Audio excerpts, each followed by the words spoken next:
What's going on, everybody? It's your boy Payne. Welcome back to another Ninja Tribes video. First off, before we continue any further, I want to say a big shout out to my boy Karingan for allowing me to use his account to showcase the new Obito. Of course, I didn't pull him because hell, my luck has been absolute shit, but it is what it is, and this is why you have friends in high places.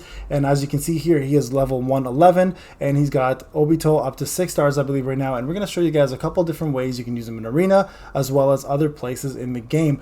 Another quick announcement, the owner of my old account is looking to resell it, so I won't be using the account as often anymore. Also, due to personal reasons, I'll be making videos a little less than I normally do, and then hopefully we'll be able to get back to that a little more regularly on the schedule that we'll be running, which is practically every day. But for now, guys, bear with me. It's only going to be here and there when I can, but I didn't want to miss out on this showcase because I know a lot of people have questions. So without further ado, let's get into the actual showcase for Obito. Now, as you can see here, we've got him sitting right there. Sorry, it's a 5 stars, which is good enough. He's got the #1 rank. So let's talk a little bit about the stats. Now, he is a D unit, so critical damage increase rate, critical suppression rate, and critical rate here. So these two here are going to be affected specifically by Gamma. That's the reason why they're as high as they are, but normally it wouldn't be that much. But the guard rate, on the other hand, is pretty crazy. That is coming from the gems, the training gems, as well as the Gamma stones, right? So keep that in mind. That's why it's so freaking high. So 50%, guys, of the time he's going to be blocking without buffs. That is stupid nutty. So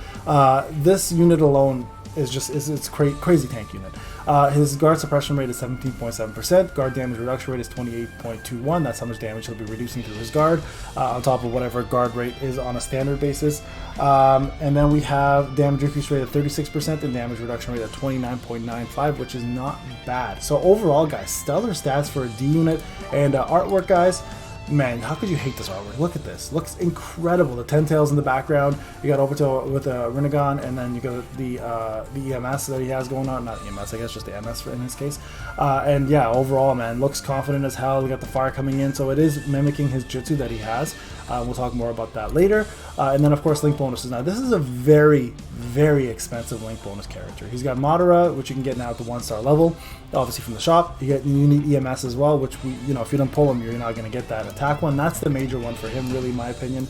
You need Kakashi UR, which again you can get through Shinobi exchange coins. My guy's easy enough to farm. KLM, gotta have pulled him, and then of course SR Hinata. So overall, not too shabby, but very expensive on the UR side. Half of them you can get from the shop, the other half you actually have to pull, right? All right, tribe specials. He's got one with Madara. It's not bad for a 2-man tribe, to be quite honest. You can probably use it in places like Abyss and stuff, but it does do AoE, 30% chance to stun, lowers all enemies guard rate by 35%, which is really high, lowers all enemies guard damage reduction rate by 30%, so again, hand in hand, and then also boosts all allies damage increase rate by 20% for the rest of the battle. So it's not bad. I mean, it's not the best tribe out there. There's better 2-man tribes for sure, but for actual looks, nothing tops this one in my opinion. Probably the best 2-man looking tribe in the game. All right, let's go into the actual skills. Now, the Firestyle Bomb Blast Dance, aka DDR, deals an AoE damage with a fixed chance to burn. Also does lowering all enemies damage increase rate by 12.09%, lowers all enemies damage reduction rate by 13.09%, and boosts all allies damage reduction rate and guard rate by 16.18 each. That is crazy. That's a lot going on here, guys. So you're taking away the ability to do more damage. You hit harder because you're reducing their damage reduction rate, and then you're boosting your own guard rate and damage reduction rate, which making you way more tanky, right? So can you imagine this? He has 50%, you add the 16.18% to guard rate, he's already at 67% guard rate, plus you're putting damage reduction rate on everybody. It's a pretty wild jutsu, I'm not gonna lie. So again, the best tank in the game, hands down. Also lowers enemies damage increase rate by 13.27% for the rest of the battle. That is quite irrelevant because you will be using this most likely, the 5K Chakra, unless he's going first in Arena or NWT. So overall, guys, just 1-2 punch here is pretty crazy. And then of course, eyes that carry to spare, boost all active allies damage reduction rate by 25.27, increasing all active allies chakra by 17.18. So again, this is a very Kid Sasuke kind of scenario, or Tsunade. So again, he's a chakra booster.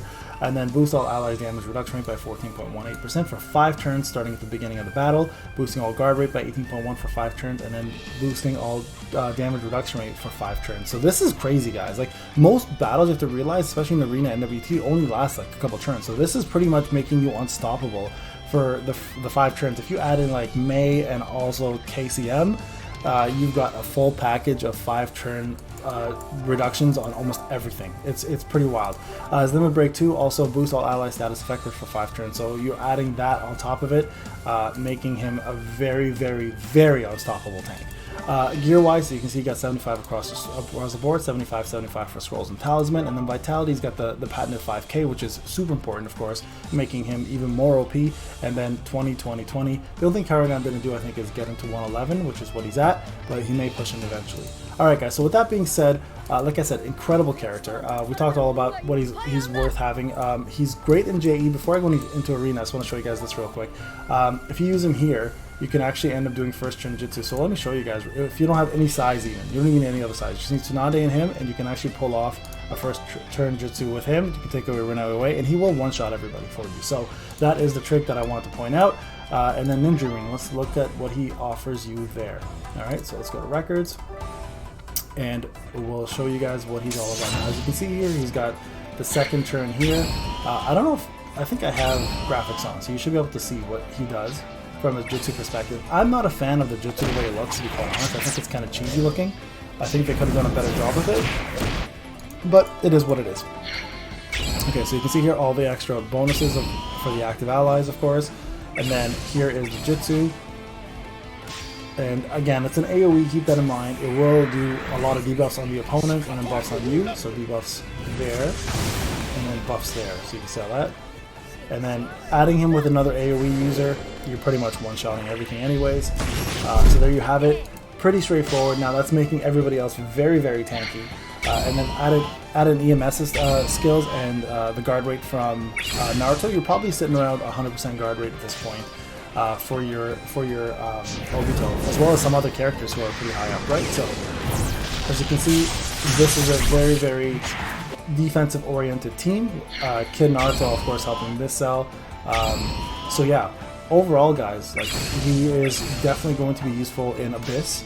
NWT, as I mentioned. The only place he really won't shine is going to be places such as Alliance Team Battle, which is currently going on, of course, and then also places like Flashback Genealogy, which is a DPS check, essentially, right? So there you go, the chakra from both of them.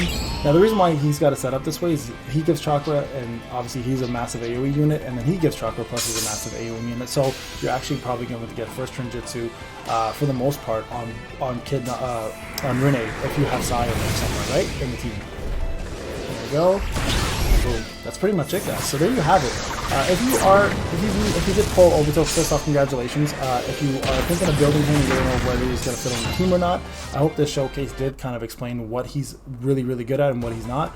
There's not much that he doesn't do well. So guys, if you have him, definitely build him and enjoy using him, because he's going to bring you a lot of utility on your team. All right, guys, this is Payne. Hope you enjoyed the showcase. We'll talk soon.